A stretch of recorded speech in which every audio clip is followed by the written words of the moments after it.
Olá, meu nome é Débora e iniciamos hoje o nosso estudo pedindo ao Mestre Jesus e a Maria de Nazaré que continue a nos envolver hoje para todo sempre. Trazemos no livro Pão Nosso hoje o capítulo 131, com o título O Mundo e a Crença. E faremos a leitura e posteriormente faremos algumas considerações, algumas reflexões. Vamos à leitura. O Cristo, o Rei de Israel, desça agora da cruz para que o vejamos e acreditemos. Está descrito em Marcos, capítulo 15, versículo 32. Por isso que são muito raros os homens habilitados à verdadeira compreensão da crença pura em seus valores essenciais. Encontramos os que injuriaram o Cristo para confirmá-lo. A mentalidade milagreira sempre nadou na superfície dos sentidos, sem atingir a zona do Espírito Eterno e, se não alcança os fins menos dignos aos quais se dirige, descamba para os desafios mordazes.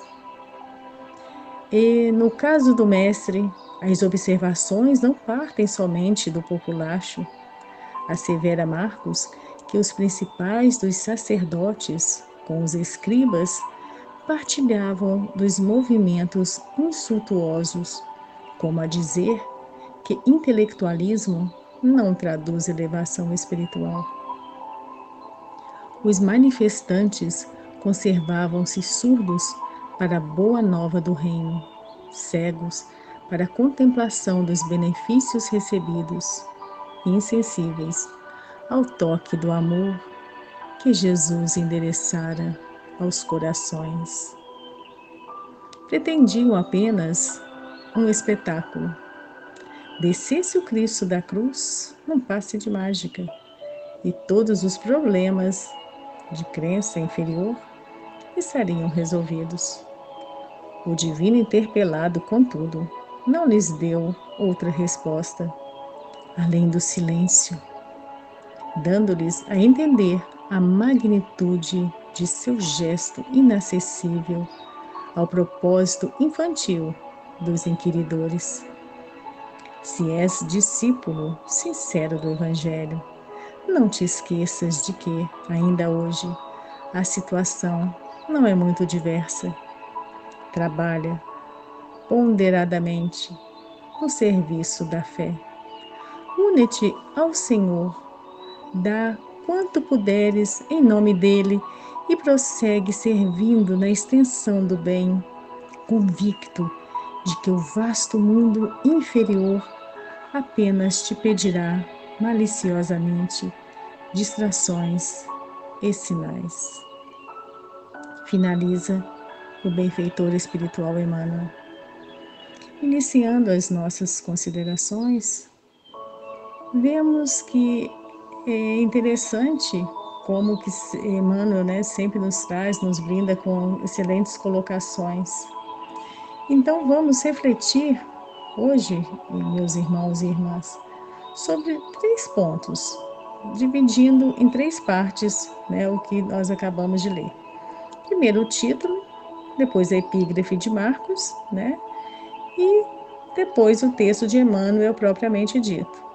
Mas isso sem nenhuma pretensão de esgotar o assunto, apenas pontuar, refletir um pouquinho mesmo. Então vamos lá. O título nos mostra a dicotomia, onde de um lado é o estar em um mundo externo e do outro o viver o nosso mundo interno. De um lado, estar em um mundo externo, quer dizer, é o exercício de nossa interação com ele enquanto sociedade, enquanto tradição, cultura, etc. E viver no mundo interno, né? Com os nossos conflitos, com as nossas reflexões, nossas buscas, nossa tentativa de realizar a tão famosa reforma íntima, para entender, por fim, que somos seres espirituais experienciando nova existência, nova oportunidade de nos melhorarmos e evoluirmos. E na questão do título, que nós estamos, o mundo e a crença. Comentamos sobre o mundo e agora falamos sobre a crença. E temos, a crença, mas qual crença? Aquela presa a ideias ultrapassadas, que não vê senão pelo olhar do orgulho, do egoísmo, que pensa que ser servido é a fase permanente do ser, que fenômenos são necessários porque de outra não acreditamos e não nos serve? Ou a crença de valores preciosos, embasadas no conhecer para entender, aprofundar, apreender, respeitar, sentir, para então vivenciar com bom proveito? Essa primeira parte fica para a nossa reflexão, deste título tão abrangente, para analisarmos depois com mais vagar cada um de nós, Agora a segunda parte, que é a epígrafe, A epígrafe de Marcos, destacada por Emmanuel, ela reforça que ao mesmo tempo, que todos os ensinamentos, as palavras de vida eterna do Mestre Jesus, estávamos e muitos de nós ainda estamos presos aos fenômenos, aos acontecimentos extraordinários, para que possamos acreditar. Insultando Jesus por não crerem em seus exemplos, a turba grita pelo fenômeno. Pelo fenômeno, para que o quê? Para que acreditassem que ele era mesmo poderoso, era mesmo o Messias prometido, desmerecendo tudo aquilo que ele já havia demonstrado, de curas e libertações, exemplos e consolo, amor e misericórdia durante sua trajetória terrena. E a terceira parte, que é o texto propriamente dito, onde Emmanuel nos mostra que, incapacitados de entendermos os valores essenciais, de percebermos a verdadeira compreensão da crença, ou seja, o real motivo da vinda do Cristo, é que agimos muitas vezes de forma tão equivocada. Pois, na verdade, para crer, não é só saber que existe, como costumamos dizer, mas outro sim é entender, é perceber, absorver, sentir, é vivenciar os preceitos instituídos por Jesus. Emmanuel, no segundo parágrafo, diz que a mentalidade milagreira sempre nadou nas superfícies dos sentidos. Quer dizer, são as nossas mazelas alimentadas, onde damos vazão ao sentido de só querer os fenômenos dos chamados milagres, E se conseguimos, o objetivo, sequer fica o aprendizado, não nos toca o tentar modificar para melhor. Continuamos agindo como se nada.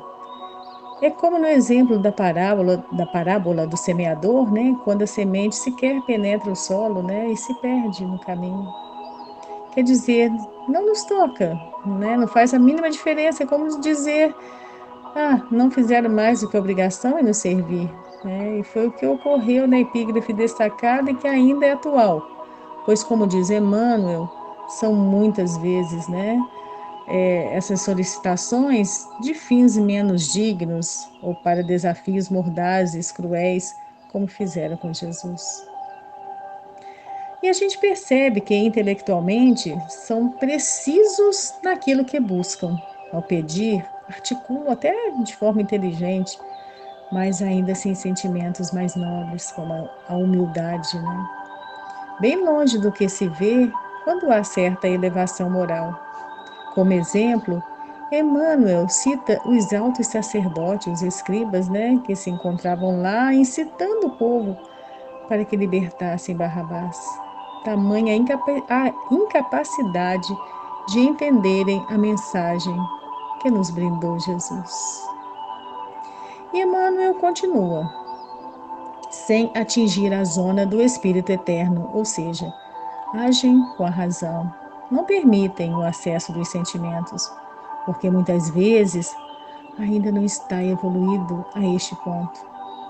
Mas nem se sentem tocados nas fibras íntimas do seu coração, como ocorrerá um dia, né? Igual está descrito também na parábola do semeador, mas aí já quando a semente encontra sim solo fértil, quer dizer, quando os ensinamentos de luz tocam o fundo do nosso coração, os nossos sentimentos, que é então o solo fértil, para que assim nosso espírito esteja, por fim, pronto a modificar-se em busca da luz, em busca do bem, em busca do amor. E diante de toda aquela situação do alvoroço, né, Jesus sendo interpelado, ele magistralmente responde com silêncio, diante de tamanha ignorância e infantilidade dos inquiridores. É como aquela famosa frase, né? O sábio se cala, o tolo discute. Emmanuel, no último parágrafo, nos concita ao despertamento, ao trabalho no bem, de sermos instrumentos úteis na seara do Mestre. Como também nos orienta no Evangelho segundo o Espiritismo, no capítulo 9, Bem-aventurados os que são brandos e pacíficos. Então, queridos irmãos e irmãs, não percamos tempo com aqueles que nos desestimulem. Para tanto, é imprescindível o vigiai e orai e confiai, para fazermos a diferença no auxílio ao próximo, no auxílio a nós mesmos. Assim, fiquemos com essas considerações para refletirmos e que nossos corações possam vibrar em direção ao mais alto, de onde só vem bênçãos para todos, sem exceção. Que assim seja, graças a Deus. Convido a vocês a ouvirem agora a canção Ave Maria, da autoria de Franz Schubert, que eu, Débora, interpreto, e ao piano temos Bruno Ciribelli. Vamos à canção com votos de que a paz e o amor de Maria de Nazaré continue a nos envolver hoje e sempre.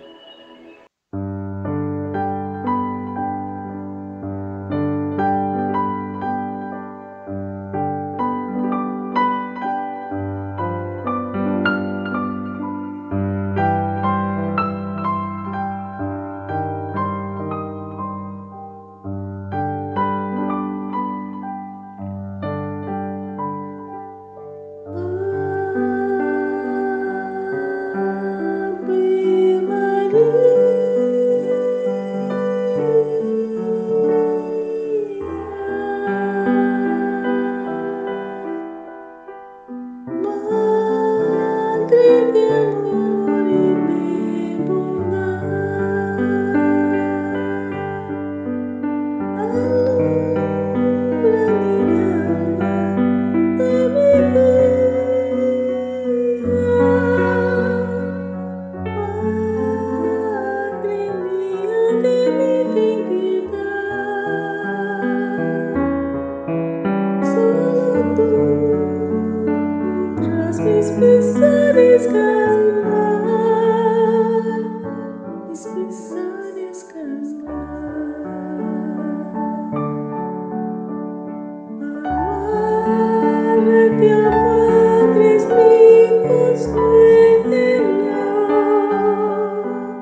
mis pesares calmar, mis pesares calmar.